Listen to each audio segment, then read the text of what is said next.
مضل له ومن يضلله فلا هادي له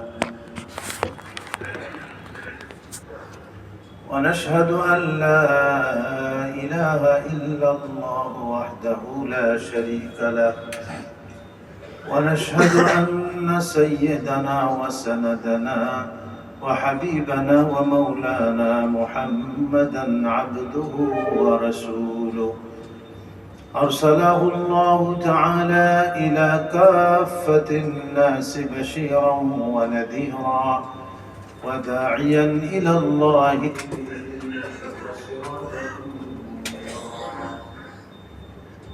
أما بعد فقد قال الله تبارك وتعالى: أعوذ بالله من الشيطان الرجيم. بسم الله الرحمن الرحيم.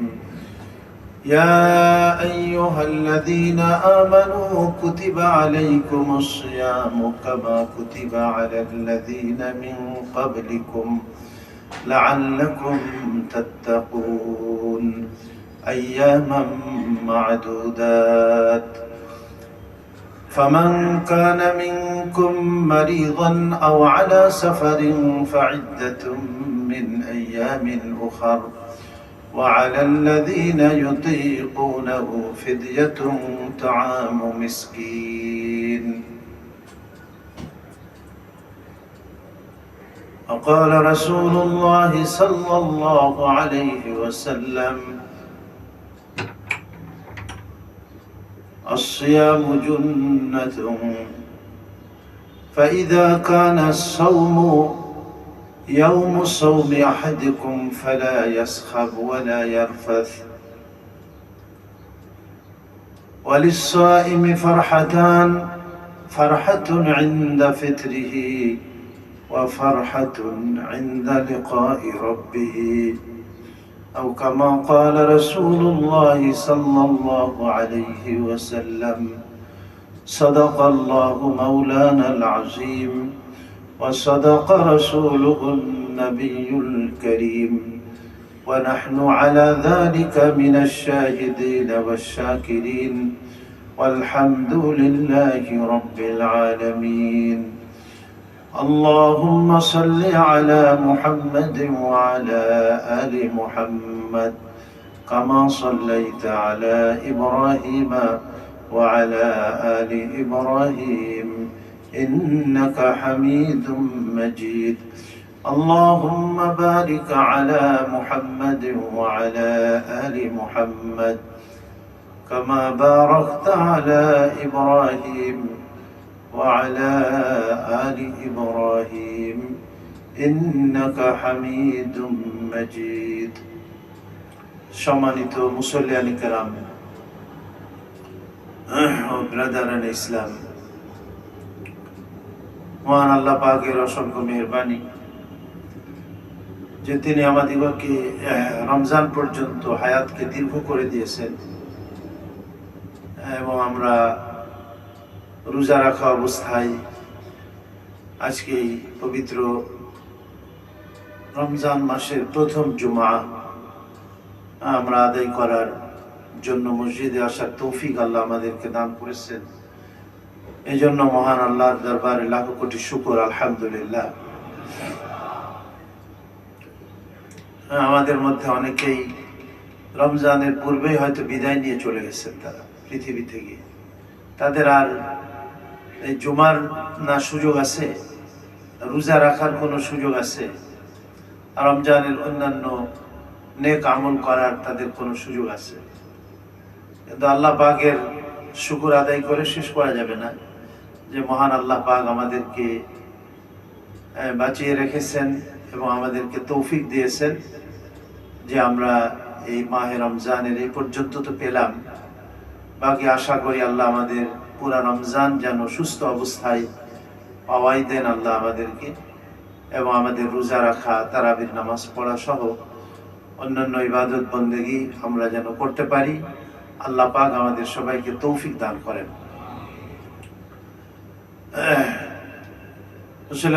রমজান মাস এসেছে আত্মশুদ্ধির জন্য।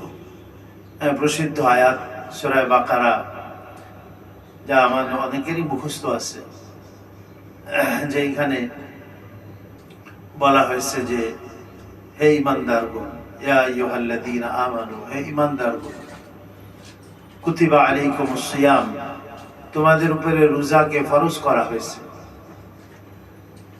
কামা কুতিবা আলাল্লাযীনা মিন ক্বাবলিকুম, যেমন তোমাদের পূর্ববর্তীদের উপরেও ফরজ ছিল কারো কারোর উপরে রোজা, লাআল্লাকুম তাত্তাকুন, যেন তোমরা মুত্তাকি হতে পারো। মুত্তাকি মানে আল্লাহর ভয় অর্জন করে আল্লাহর সমস্ত ফারায়েজগুলি, হুকুম আহকামগুলি পালন করা এবং আল্লাহ পাকের ভয়ের কারণে আল্লাহ নিষেধাজ্ঞা বা নিষেধাবলী থেকে নিজেকে বিরত রাখা, এটাকেই তাকওয়া বলা হয় সাধারণত। তাকওয়ার বিভিন্ন স্তর আছে। তাকওয়া শব্দের অর্থ কেউ কেউ বলেছে যে বেঁচে থাকা। এটা সর্বনিম্ন স্তর হলো শিরক থেকে বেঁচে থাকা, কুফরি থেকে বেঁচে থাকা, মুনাফিকি থেকে বেঁচে থাকা। সর্বোচ্চ স্তর হলো যে মাকরুহাত থেকেও বেঁচে থাকা, মানে যেগুলি হয়তো অপছন্দনীয় আল্লাহ বা আল্লাহ রসুলের কাছে বা শরিয়াতে যেটাকে মাকরু বলা হয়েছে, অপছন্দনীয়, তার থেকে বেঁচে থাকা। আর ফরজ হুকুম আহকামগুলি পালন করা। আর সর্বোচ্চ স্তর হলো ফরজ, ওয়াজিব, সুন্নাত, মুস্তাহাব্বাত পর্যন্ত যেগুলি মুস্তাহাব আছে সেগুলিও পালন করা।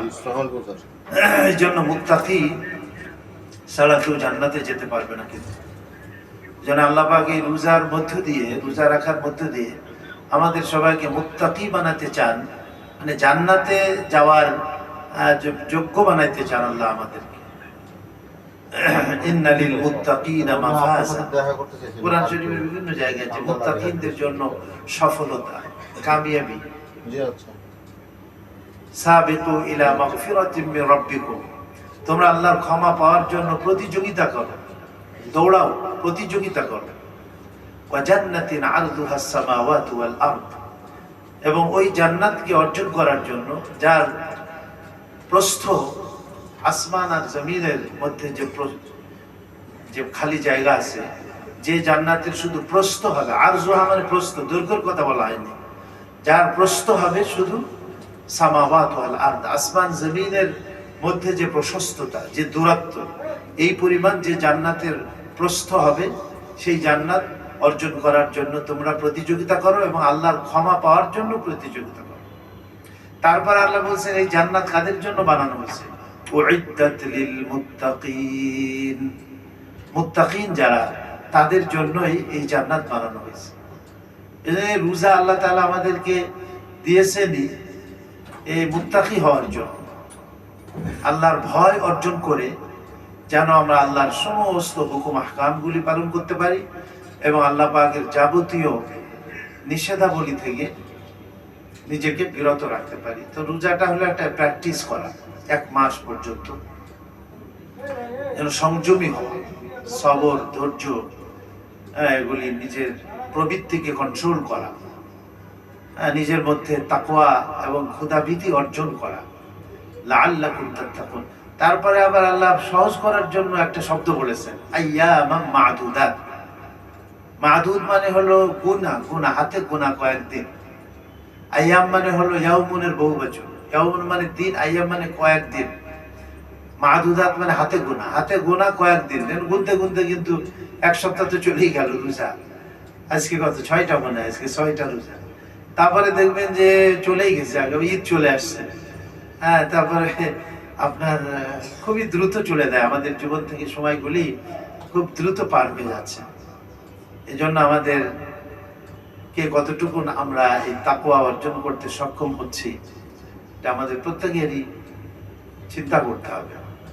রোজার কিছু আদব আছে, এই আদবগুলি আমাদের রমজান মাসেরও আদব আছে, রোজা রেখেও কিছু আদব আছে। নবীজি বলছেন আসসিয়ামু জুন্নাতুন, রোজা হলো ঢাল স্বরূপ শয়তান থেকে বাঁচার জন্য বা গুনাহের থেকে বাঁচার জন্য। একজন যোদ্ধা, তার কাছে ঢাল থাকে নিজের প্রতিরক্ষার জন্য, সে ঢাল দিয়ে, আগের জামানায় তীর, ধনুক এগুলার অস্ত্রের হাতিয়ার এগুলির আঘাত ঢাল দিয়ে সে প্রতিহত করত। তো নবীজি বলছে আসসিয়ামু জুন্নাতুন, রোজা হলো ঢাল স্বরূপ।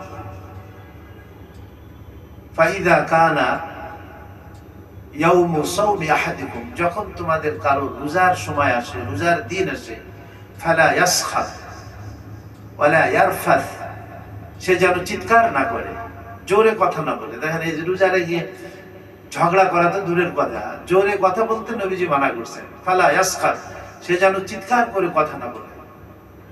ওয়ালা ইয়ারফাস, রাফাস শব্দের অর্থ হলো অশ্লীল কথাবার্তা বলা, বেহায়াই, নির্লজ্জতার কথাবার্তা বলা, এগুলি যেন সে না বলে।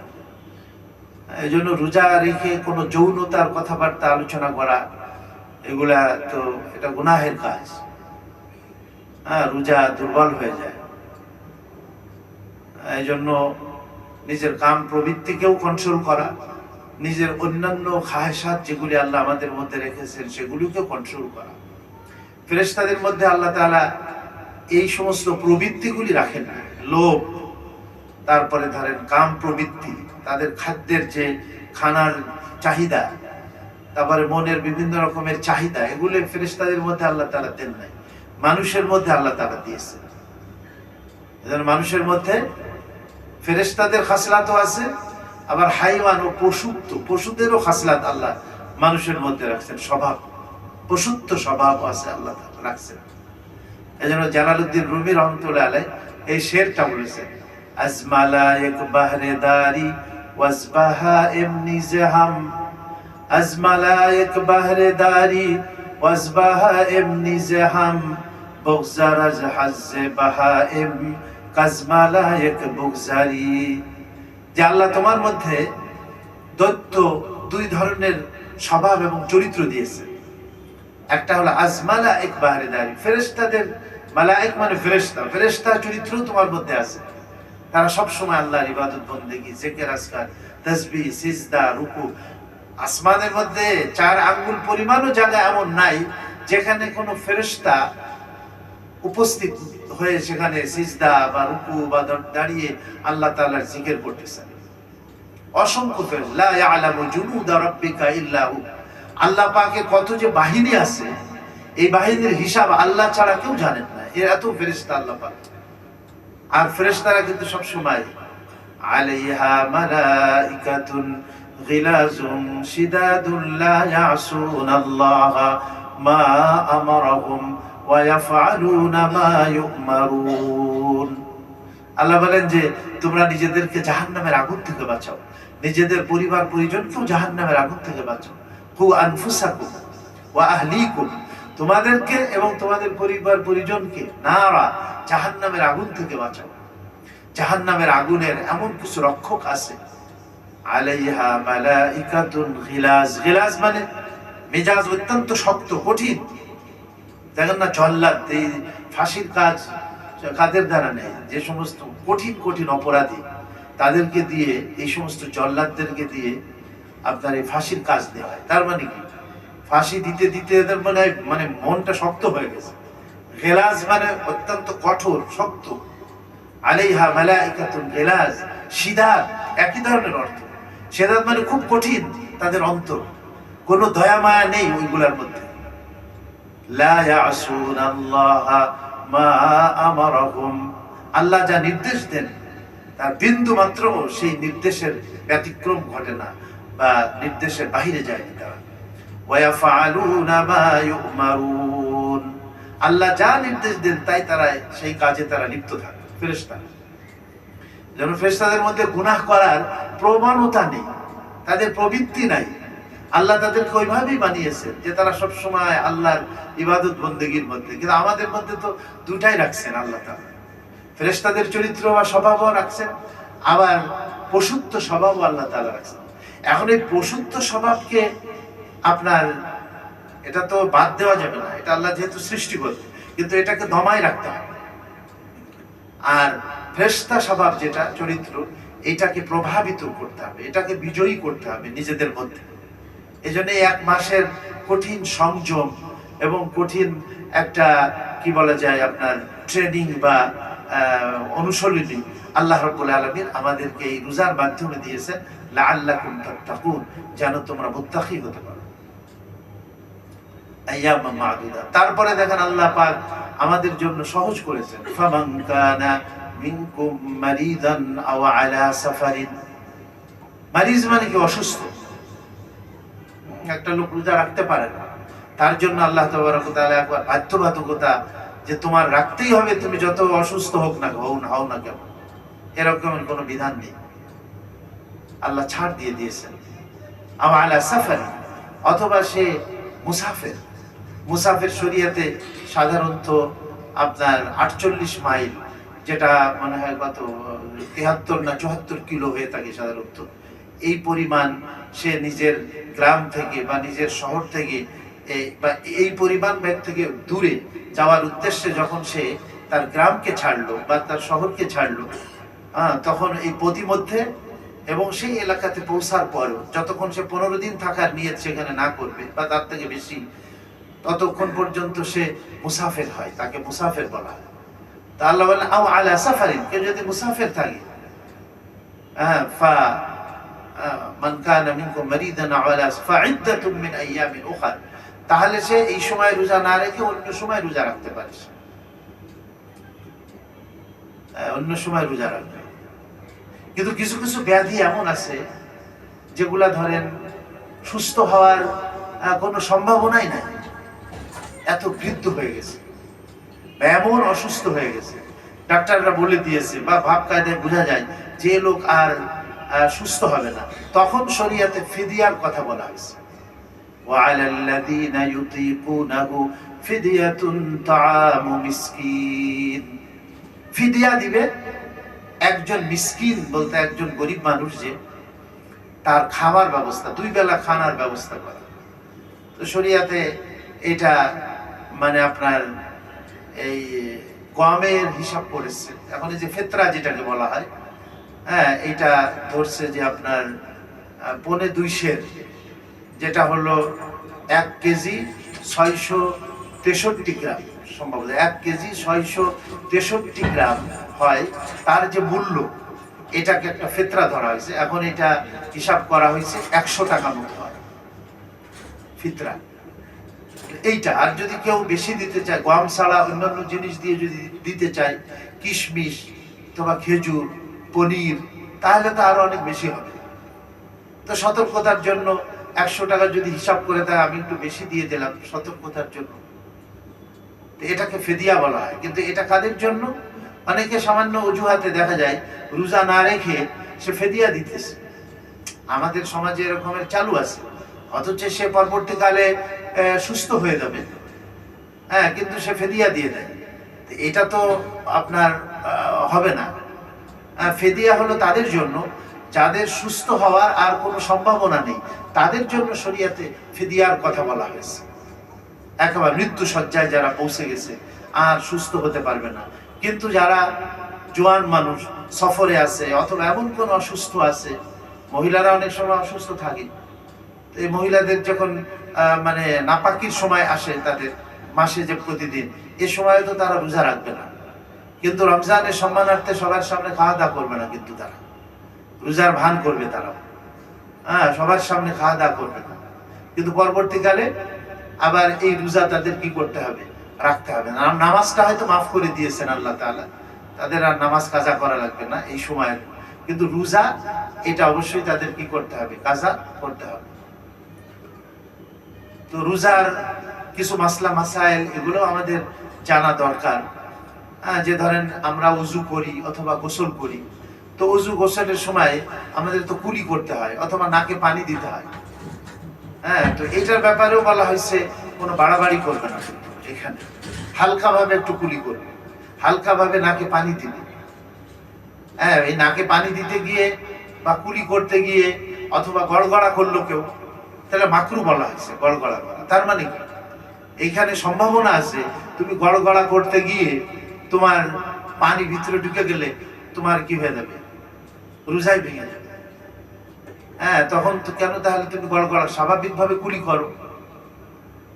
আবার অনেকের দেখেন একটা মাসালা যে রোজা রাখছে, প্রথম প্রথম হয়তো অনেক সময় এরকম হয়ে থাকে যে আমি ভুলে গেছি যে আমি রোজা রেখেছি, খেয়ে ফেললাম, পানি পান করে ফেললাম, অথবা এমন কোনো কাজ আমার দ্বারা সংগঠিত হলো যেটার দ্বারা রোজা নষ্ট হয়ে যায়। তো তখন হঠাৎ করে স্মরণে আসছে, ও আমি তো রোজা, দেখেন আল্লাহ পাক কত রহম করছে, খেয়েও ফেলেছে অনেকটা, বা পানিও পান করে ফেলেছে প্রচন্ড গরমের সময়, কিন্তু এখন মনে আসছে না, ও আমি এখন, তখনই ছেড়ে দিল, অফ করে দিল। বা মুখে যদি কিছু থাকেও সেটা ফেলে দিল, কুলি করে ফেললো, আর পেটের ভিতরে স্মরণ আসার পরে আর পেটের ভিতরে কিছু গেল। মানে এই যে যে সে মানে ভুলে গিয়ে যেটা খাইলো, এটা আল্লাহ তাআলা মাফ করে দিয়েছে, এর দ্বারা তার রোজা নষ্ট হবে না। হ্যাঁ, এখন যদি সে মনে করে ও আমি তো ভুলে খেয়েছি, আমার তো রোজা নষ্ট হয়ে গেছে, এখন আবার ইচ্ছাকৃত সে কিছু খাইলো বা পান করলো, তাহলে কিন্তু তার রোজা কি হয়ে যাবে, নষ্ট হয়ে যাবে। আবার অনিচ্ছাকৃত যেগুলি হয়ে থাকে সেটাতেও কি হয়ে যাবে, রোজা নষ্ট হয়ে যাবে। এই যে ধরেন কুলি করার সময় বা নাকে পানি দেওয়ার সময় নাক দিয়ে অথবা মুখ দিয়ে মানে কি বলে আপনার পানি বা কোনো খাদ্যের কোনো অংশ গলার ভিতরে পেটের ভিতরে চলে গেল, তাহলে তো তার কি হয়ে যাবে, রোজা নষ্ট হয়ে যাবে। বলে না, এটা তো আমার অনিচ্ছাকৃত হয়েছে। এটা অনিচ্ছাকৃত হইলেও কেন তুমি সতর্ক হলে না? এই জন্য শরীয়ত বলছে অনিচ্ছাকৃত যেটা তোমার স্মরণ ছিল যে তুমি রোজা আছো, কিন্তু অনিচ্ছাকৃত হয়েছে, এটাতেও কি হয়ে যাবে, তোমার রোজা ভেঙে যাবে। তবে কাফারা আসবে না, কাজা আসবে। ইচ্ছাকৃত যারা রোজা ভাঙে, দেন রোজা রেখেছে, এখন মনে আছে কিন্তু ইচ্ছাকৃত সে রোজা ভেঙে ফেলল, কোনো ওজর নাই, তাহলে শরীয়তে বলছে কাফারা দিতে হবে। কাফারা মানে কি? 60টা রোজা একাধারে রাখতে হবে, এবং মাঝখানে কোনো ঈদের দিন পড়তে পারবে না, বা অন্য কোনো মানে রোজা যেখানে রাখা জায়েজ নাই এরকমের কোনো দিন থাকবে না।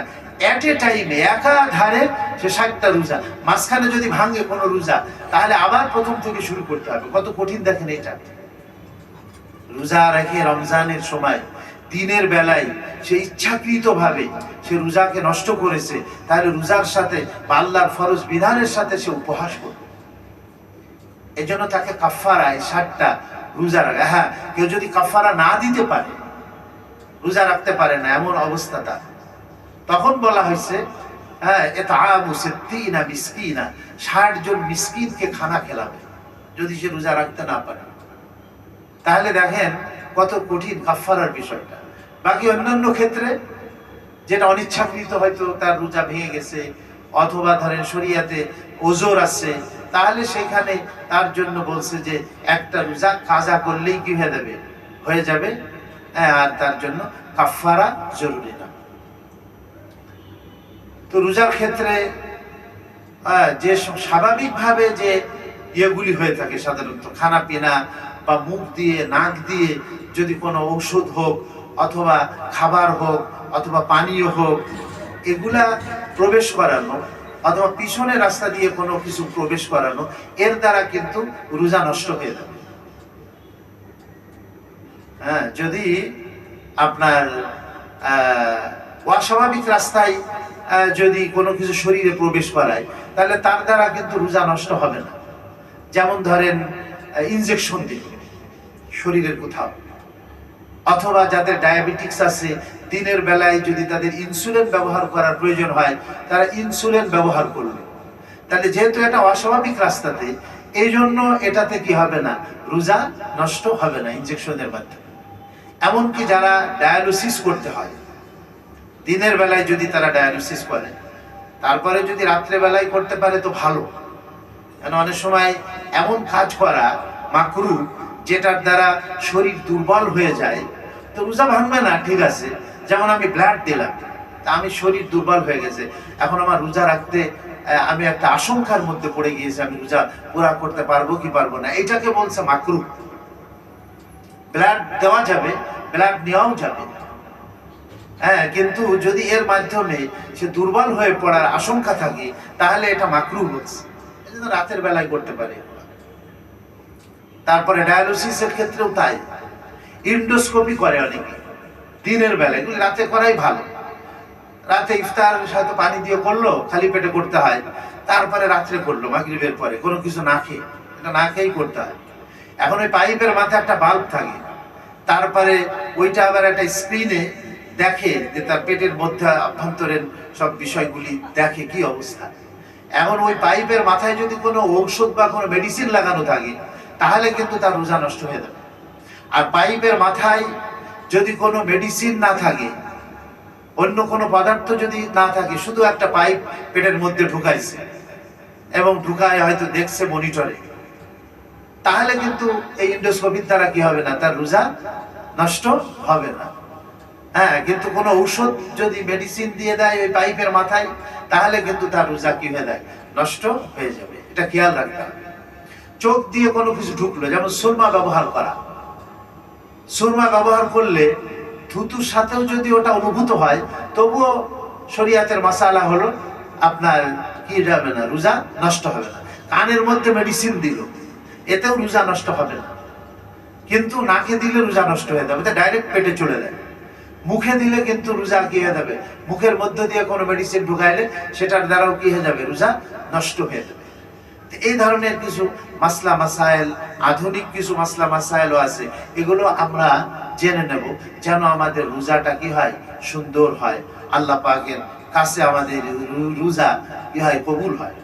রোজা রেখে গীবত করলে, অন্যের দোষ চর্চা করলাম, তা আসলে এতে রোজার রুহানিয়াত নষ্ট হয়ে যায়। নবীজি বলছেন অনেক রোজাদার এমন আছে, রুব্বা সাইমিন লাইসা মিন সিয়ামিহি ইল্লাল জুউ ওয়াল আতাশ। নবীজি বলেন অনেক রোজাদার এমন আছে যে রোজা রেখে তাদের জন্য এই পিপাসা এবং তৃষ্ণা, কি বলে আপনার ক্ষুধার্ত থাকা, ইল্লাল জুউ ওয়াল আতাশ, ক্ষুধার্ত এবং এই পিপাসিত থাকা ছাড়া তাদের আর নসিবে কিছুই জোটে না। রোজা রেখে মিথ্যা কথা বললাম, রোজা রেখে কারোর আপনার গীবত দোষ চর্চা করলাম, রোজা রেখে কারোর সাথে আমি প্রতারণা করলাম, তাহলে এগুলা দ্বারা শরীয়তে বলবে না যে ওই ব্যক্তির আবার একটা রোজা রাখতে হবে, কিন্তু রোজার যে তার রুহানিয়াত ছিল, রোজার যে সওয়াব ছিল, বেনিফিট ছিল, সেই বেনিফিটটা কি হয়ে গেল, নষ্ট হয়ে গেল। রোজা এমন একটা ইবাদত, নবীজি বলছেন যে আল্লাহ তাআলা বলেন আস-সাওমু লি, রোজা আমারই জন্য। আল্লাহ বলেন যে রোজা আমারই জন্য। অন্যান্য ইবাদতগুলি বান্দা তার নিজের জন্য করে, কিন্তু রোজা রাখে বান্দা কার জন্য? আল্লাহ বলেন যে আমি আল্লাহর জন্যই রোজা রাখছে বান্দা। ওয়া আনা আজজি বিহি, আমি স্বয়ং আল্লাহ নিজ হাতে এই রোজার বদলা আমি আল্লাহই দান করব, অথবা আমি আল্লাহই স্বয়ং রোজার বদলা হয়ে যায়, আমি আল্লাহ। সুবহানাল্লাহ। জান্নাতের মধ্যে স্পেশাল একটা গেট আছে, রাইয়ান, সেই গেটের নাম। আল্লাহ তাআলা এই গেটটা শুধু রোজাদারদের জন্য রেখেছেন, রোজাদাররাই শুধু এই গেট দিয়ে জান্নাতের মধ্যে প্রবেশ করবে। সুবহানাল্লাহ। তো রোজাদার যারা, তাদের কত সম্মান আর কত ইজ্জত আল্লাহ তাআলা। এই জন্য দিনের বেলায় যে হোটেলগুলা, আমরা কিছু হোটেল মোহাম্মদপুরে ওখানে গিয়েছিলাম, তাদেরকে আমরা অনুরোধ করছি দিনের বেলায় তোমরা হোটেলগুলি খোলা রেখো, রমজানের সম্মানার্থে, রোজাদারদের সম্মানার্থে। হ্যাঁ, দিনের বেলায় খাওয়া দাওয়া করো না। হিন্দু আর মুসলিম যারা, তারা হয়তো রোজা রাখে না, কিন্তু আর ওপেনলি তারা এই ধরনের আপনার খাওয়া দাওয়া করবে, এটা রমজানের সম্মানকে ক্ষুণ্ণ করা হয়। এই জন্য হিন্দু সম্প্রদায়ের মধ্যে অনেক হিন্দু এমন আছে, মুসলমানদের রমজানের প্রতি বা মুসলমানদের রোজার প্রতি সম্মান প্রদর্শন করে সামনে খায় না, গোপনে খায়, এরকমেরও আছে। এখন তারাও অনেকে, আল্লাহ ওদেরকে হয়তো ওই ধরনের মনোমানসিকতা দিয়েছে, কিন্তু মুসলমানদের মধ্যে অনেক মুসলমান দিনের বেলায় একেবারে সিগারেট ফুয়াইতেছে। হ্যাঁ, দিনের বেলায় সবার সামনে খাওয়া দাওয়া করতেছে, হোটেলে খাইতেছে, কোনো তার ভিতরে অনুভূতি নেই যে আমি আল্লাহ পাকের কত বড় একটা ফরজ বিধানকে নষ্ট করতেছি। এই যে সিগারেট খাওয়া, এর ভিতরে ধোঁয়া আছে। দিনের বেলায় আমরা আগরবাতি জ্বালাই, অনেকে যে দুরূদ শরীফের মাহফিলে আগরবাতি জ্বালাই, এইটা যে ধোঁয়া, যেটা এটা নাকের ভিতরে গেলে তো রোজা নষ্ট হয়ে যায়। এটা অনিচ্ছাকৃত হয়তো গেছে, তো আপনার উলামায়ে কেরাম বলছেন সেটার দ্বারা হয়তো তার নষ্ট হবে না। একজন খাইলো চলে গেল, এখন অনিচ্ছাকৃত হইলেও এটা, কিন্তু ইচ্ছাকৃত যে যারা এটা লুবান বা ওই আগরবাতির ধোঁয়া নিজে টানবে, অথবা সিগারেটের ধোঁয়া নিজে টানলো, তো এটার দ্বারা তাদের রোজা নষ্ট হয়ে যাবে। যারা ইনহেলার ব্যবহার করে অথবা আপনার ওই নেবুলাইজার, এটা ব্যবহার দিনের বেলায় করবে না, রাত্রে বেলায় করবে। এটা ইফতারির পরে সাহারির আগ পর্যন্ত করতে পারে। দিনের বেলায় যদি করাই লাগে তাদের, এটা করা ছাড়া সে সুস্থ থাকতে পারবে না, তাহলে তাকে অসুস্থ ব্যক্তি ধরতে হবে। তাহলে তাকে ওই ইনহেলার সে ব্যবহার করবে বা নেবুলাইজার সে ব্যবহার করবে, করলে তো তার রোজা নষ্ট হয়ে যাবে। কিন্তু পরবর্তীকালে আবার এই প্রত্যেকটা রোজার জন্য সে যখন সুস্থ হবে তাহলে এক একটা রোজার, আর যদি সুস্থ না হতে পারে তাহলে সে ফেদিয়া দিবে, এক একটা রোজার পরিবর্তে এক একটা ফিতরা দিয়ে দেবে, এটাকে ফেদিয়া বলা হয়। তাহলে আপনার এই যে রোজা রাখার এরকম কিছু মাসলা মাসাইল আছে, এগুলি জেনে, আর যে সমস্ত মাসলা মাসাইল একটু জটিল আছে সেগুলো ডাক্তাররা ভালো বলতে পারবে, সে সমস্ত বিষয়গুলি ডাক্তারদের থেকে জেনে, আলেম ওলামা বা বিজ্ঞ মুফতি তার কাছে জিজ্ঞেস করে তারপরে আমরা আমাদের রোজাটা যেন আল্লাহর দরবারে কবুল হয়, সুন্দর হয়, সেভাবে আমরা কি করব, চেষ্টা করব ইনশাআল্লাহ তাআলা। রমজানকে সম্মান করব, রোজাদারকে আমরা সম্মান করব। এক হাদিসে নবীজি বলেন, কেউ যদি তোমার সাথে ঝগড়া করতে আসে, তাহলে তুমি তার ওই ঝগড়ার প্রতি উত্তরে তুমি ঝগড়া করবে না, বরঞ্চ তুমি তাকে এই কথা জবাব দিয়ে দিবে, বলে দিবে, ইন্নী সাইমুন, ইন্নী সাইমুন, ভাই আমি রোজা রেখেছি, আমাকে মাফ করো, আমি তোমার সাথে ঝগড়া করতে চাই না। চিন্তা করেন, ওই যে হজের মধ্যে যখন ইহরাম বাঁধে, ফামান আশ-শাহরু আল-হজ্জু আশহুরুম মা'লুমাত, হজ হলো কয়েকটা নির্দিষ্ট মাসে, ফামান ফারাদা আলাইহিল হজ্জ ফালা রাফাসা, ওখানেও বলছে ইহরাম বাঁধার পরে ফালা রাফাসা, কোনো অশ্লীল কথা বলতে পারবে না, রোজার ক্ষেত্রেও তাই, ওয়ালা ফুসুকা, কোনো ফিস্ক মানে গুনাহের কাজ করতে পারবে না, ওয়ালা জিদালা, এবং কোন ধরনের ঝগড়া করতে পারবে না, ফিল হজ, হজে ইহরাম বেঁধে হজের সফরের মধ্যে ওগুলি করতে পারবে না। ঠিক রোজা রেখেও এই সমস্ত কাজ থেকে তাকে কি থাকতে হবে, বিরত থাকতে হবে, তা না হলে রোজার কোনো রেজাল্ট পাবে না সে, রোজার কোনো ফলাফল। তাকওয়া অর্জন করার জন্য আল্লাহ এই রোজা দিয়েছেন, আর আমি তাকওয়ার পরিপন্থী কাজ করতেছি রোজা রেখে, তাহলে আমার রোজা কি করে আল্লাহর দরবারে কবুল হবে? ওই যে ক্ষুধার কষ্ট বরদাস্ত করা আর পিপাসার কষ্ট বরদাস্ত করা ছাড়া তার নসিবে আর কিছুই জড়বে না। এই জন্য আমরা এটার থেকে বিরত থাকবো রোজা রেখে। আর তারাবির নামাজ বলা হয়েছে যে ঠিক মতো যে ব্যক্তি এই রাত্রে তারাবির নামাজটা যে 20 রাকাত, ওই যে মক্কা শরীফ মদিনা শরীফে তারা ওই করোনার সময় 10 রাকাত করে ফেলছে, কিন্তু এটার অনেক প্রতিবাদ গিয়েছে, দারুল উলুম দেওবন্দ থেকে প্রতিবাদ, আরো পৃথিবীর বিভিন্ন জায়গা থেকে 20 রাকাত করার জন্য তাদের কাছে বলা হয়েছে। আগে তো আমরা আগে যখন গিয়েছি তখন তো 20 রাকাতই পড়ছে, এই করোনার সময় তারা 10 রাকাত কমাই দিয়েছে। তো এটা 20 রাকাতই হাদিসে পাকের মধ্যে আসছে। যারা এই 20 রাকাত তারাবির নামাজ পড়বে ইহতিমামের সাথে, আল্লাহ তাআলা তাদের পিছনের গুনাহ খাতাকে মাফ করে দেবেন। আল্লাহ তাআলা একটু কষ্ট যদি আমাদের হয়, তারাবি তো চলেই গেল, এখন থেকে তো 1 পারা করে তেলাওয়াত, এতদিন 1.5 পারা করে, তাহলে 1 রাকাতে 1 সাফা পড়বে, তাহলে 20 রাকাতে 20 সাফা 20 পৃষ্ঠা পড়বে কোরআন হেফজুক হাফেজি কোরআন শরীফে, তাহলে দেখবেন যে কত দ্রুতই এটা শেষ হয়ে যাবে। কষ্টকে কষ্ট মনে না করলে কোনো কষ্ট নাই, আর কষ্টকে যদি কষ্ট মানুষ মনে করে তাহলেও কি লাগে, কষ্ট লাগে। আল্লাহ আমাদের সবাইকে তৌফিক দান করেন। যাকাতের বিষয় আমরা হয়তো আগামী জুমাতে আলোচনা করব। তারপরেও ছোট্ট একটা মাসালা আগেও বলছিলাম মনে হয়, যাদের সর্বপ্রথম যাকাত ফরজ হয়, আগে ছাত্র ছিল, এখন সে চাকরি করে, প্রতি মাসে মাসে হয়তো কিছু সে জমা করে, খরচ ছাড়া অতিরিক্ত তার কাছে কিছু ব্যালেন্স, ব্যাংকে হোক বাসাতে হোক, এরকম কিছু জমা করছে। জমা করতে করতে দেখা গেল তার কাছে আপনার 52 ভরি রূপা, তার যে মূল্য আছে, মানে কত যেন এবার একটা হিসাব করছে, কত 90,000 না কত যেন এরকম দাম আসে, প্রায় লাখখানিক টাকা আসে। তো এই লাখখানিক টাকা মতো তার কাছে ধরেন জমা হয়ে গেছে। এইটা তার প্রয়োজন অতিরিক্ত, ব্যাংকে জমা হোক বা নিজের কাছে জমা হোক। এই ব্যক্তির জন্য যাকাত ফরজ হওয়ার জন্য 1 বছর ঘুরে আসা শর্ত। 1 বছরের মধ্যে ওইটা যদি খরচ হয়ে যায় তাহলে তো তার যাকাত আসবে না। কিন্তু যারা প্রতিনিয়ত যাকাত দিতেছে প্রত্যেক বছর, যারা পূর্বের থেকে নেশাবের মালিক, দিয়ে আসতেছি আমরা জাকাত। তাদের কাছে ধরেন যেদিন রমজানের 1 তারিখে সে জাকাতের হিসাব করে, তারপরে জাকাত দেয়, বা রমজানের মধ্যে যে কোনো তারিখে সে হিসাব করে, তার কাছে যে নগদ অর্থ আছে, তার কাছে যে স্বর্ণ আছে, তার কাছে যে ব্যবসার যে সম্পদ মালগুলি আছে, এগুলির একটা হিসাব সে করে, জাকাত যোগ্য সম্পদ যেগুলি। দেখেন আল্লাহ পাক এর মধ্যে কত আসান করছেন। আমরা যেগুলি ব্যবহার করি, গাড়ি ব্যবহার করি, এর জাকাত নেই। ফ্ল্যাট ব্যবহার করি, বাড়ি ব্যবহার করি, এর জাকাত নেই। একটা ফ্ল্যাট অথবা একটা প্লট, এইটা আমি বিক্রির জন্য না, হয়তো আমি ওটা কিনেছি, ফ্ল্যাটটা হয়তো আমি ইনকাম করবো ওর দ্বারা, তার মানে আমি ভাড়া দেবো ওটার দ্বারা, তো ওর মূল্যের উপরেও কোনো জাকাত নেই। ব্যবসা মালের উপরে জাকাত, ব্যবসার মাল যেটা, তার মানে কেউ যদি প্লট বা ফ্ল্যাট কিনে থাকে বিক্রির উদ্দেশ্যে, কেউ গাড়ি কিনছে ব্যবহার করার জন্য না, বিক্রি করার জন্য, তাহলে তার এই প্লটের উপরে, ফ্ল্যাটের উপরে, তার এই গাড়ির উপরে কিন্তু জাকাত আসবে। ওটা জাকাতের আপনার যখন সে হিসাব করবে, তো ওই সম্পদের মধ্যে এটাও তাকে কি করতে হবে, হিসাব করতে হবে। তো জাকাত যেদিন হিসাব করতেছে, তার 1 মাস 2 মাস আগে তার কাছে আরো কয়েক লাখ টাকা চলে আসছে।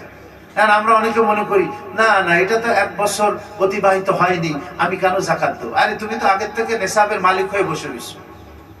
তো তুমি যেহেতু নেশাবের মালিক আগের থেকে, এখন হিসাব করার আগের দিনও যদি তোমার কাছে কয়েক লাখ টাকা চলে আসে, তাহলে ওটাও তোমার হিসাবের মধ্যে ধরতে হবে, জাকাতের হিসাবের মধ্যে ধরতে হবে।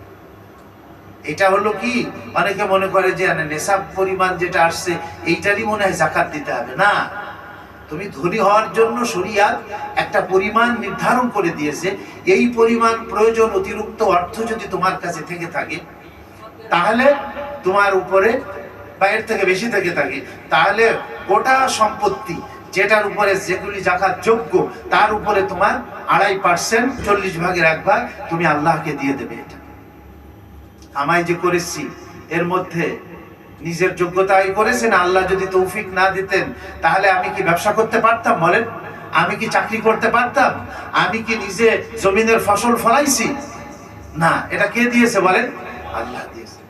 এজন্য শরীরের জাকাত নামাজ, অর্থের জাকাত যেটা আমরা এই যে 40 ভাগের 1 ভাগ, শতকরা 2.5% হিসাব করে, আল্লাহ কোরআনে বলে দিয়েছেন, যাদেরকে আমি মাল দিয়েছি তারা হিসাব করে জাকাত দিল না, কিয়ামতের দিন তাদের এই সম্পদকে কি করা হবে? পাত আকারে, লোহার পাত আকারে সেটা রূপান্তরিত করা হবে এবং এটা আগুনের মধ্যে দগ্ধ করা হবে। দগ্ধ করে ফাতুকুয়া বিহা জিবাহুম, তাদের কপালের মধ্যে দাগা হবে, ওয়া জুনুবুহুম ওয়া জুহুরুহুম, তাদের পার্শ্বদেশ এখানে দাগানো হবে, আবার পিঠেও দাগানো হবে।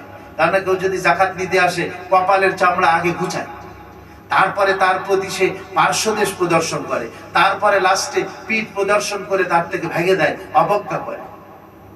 আসলে এটা আল্লাহর ফরজ বিধান। উচিত ছিল এটাকে ইহসান মনে করা, যে মাদ্রাসাওয়ালা আসছে, তা গরিব আসছে আমার কাছে, তো সে তো আমার উপর ইহসান করছে, আমার উপরে ফরজ ছিল তার কাছে যে তালাশ করা যে কে গরিব আছে, আমার আত্মীয় স্বজন, আমার মহল্লার ভিতরে কোন মাদ্রাসা লিল্লা বোর্ডিংয়ে গরিব ছাত্ররা লেখাপড়া করে, আমি বলছি ওদেরকে দেন, এই লিল্লা বোর্ডিংয়ে দেন। গরিব ছাত্রের সহযোগিতা করা হবে, এলমে দ্বীনের সহযোগিতা করা হবে, সাদকায়ে জারিয়ার সওয়াব পাবেন, 3 ডাবল নেকি আপনারা পাবেন মাদ্রাসা। আবার আপন আত্মীয় স্বজন, তাদেরকে 2 ডাবল পাবেন, একটা হলো আত্মীয়, আবার দ্বিতীয় গরিব, আপনি আপন আত্মীয় স্বজন খেতেন। এইভাবে আমরা হিসাব করে জাকাত, আমরা আগামী জুমাতে ইনশাআল্লাহ মাসলা মাসাইল এগুলি আমরা আলোচনা করব।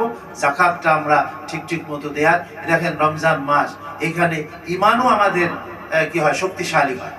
নামাজ তো মাশাআল্লাহ সবাই আমরা পড়ি, তারপর আমরা রোজাও রাখি, জাকাতও আসে। আবার এখন থেকে কিন্তু হজের বলা যায় যে রমজান আগের থেকেই তো হজের শুরু হয়ে যায়, প্রসেসিং শুরু হয়ে যায়, এর জন্য রেজিস্ট্রেশন করতে হয়, তারপরে আবার তৈয়ারি, এর তো 2 মাস 2.5 মাস পরে আপনার চলে আসতেছে কি হজ। তাহলে ইসলামের 5টা রকম বলা যায় এই রমজান থেকেই এটা উজ্জীবিত হয়ে যায়। সুবহানাল্লাহ বিহামদিহি। তা আল্লাহ পাকের এই রমজান মাস কত বড় তার মেহেরবানি, আর কত বড় নিয়ামত, আর কত বড় দয়া আল্লাহ পাকের আমাদের উপরে, যে 5 আরকান ইসলামের যে রকম এটা উজ্জীবিত হচ্ছে। আর আমরা পরিপূর্ণ মুসলমান যেন, ইমানদার এবং কামেল মুমিন যেন এই রমজান উপলক্ষে আমরা হতে পারি, মুত্তাকি হতে পারি। আল্লাহ পাক আমাদের সবাইকে তৌফিক দান করেন। ঠিক আছে ইনশাআল্লাহ। হ্যাঁ